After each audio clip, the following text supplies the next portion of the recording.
శ్రీకృష్ణుడితో 18 సార్లు యుద్ధం చేసిన జరాసంధుడు ఎలా జన్మించాడో మీకు తెలుసా? పూర్వం మగధ రాజ్యాన్ని బృహద్రథుడు అనే మహారాజు పరిపాలిస్తుండేవాడు. అయితే ఆయనకు 2 భార్యలు, కానీ ఏ ఒక్కరికి సంతానం లేకపోవడంతో రాజు చాలా బాధపడేవాడు. ఒకరోజు బృహద్రథుడు వేటకి వెళ్లి అనుకోకుండా చందకౌశిక అనే ఒక మహర్షిని చూస్తాడు. బృహద్రథుడు ఆ మహర్షికి నమస్కరించి తనకు సంతానం లేదని, సంతానం కలిగే ఉపాయం ఏమైనా ఉంటే చెప్పమని ఆ మహర్షిని వేడుకుంటాడు. బృహద్రథుని బాధను అర్థం చేసుకున్న ఆ మహర్షి ఆయనకు ఒక ఫలాన్ని ఇచ్చి దాన్ని మహారాజు భార్యకి తినమని చెబుతాడు.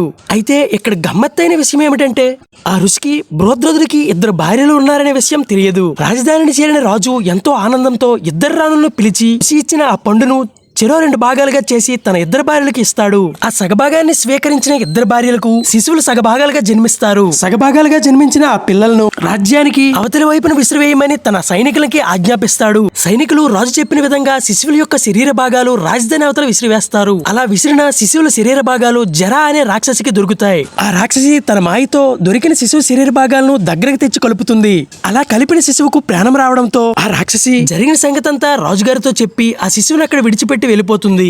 అలా జరా అనే రాక్షస మాయతో జన్మించాడు కనుక ఆ శిశువుని జరాసంధుడు అని పిలుస్తారు.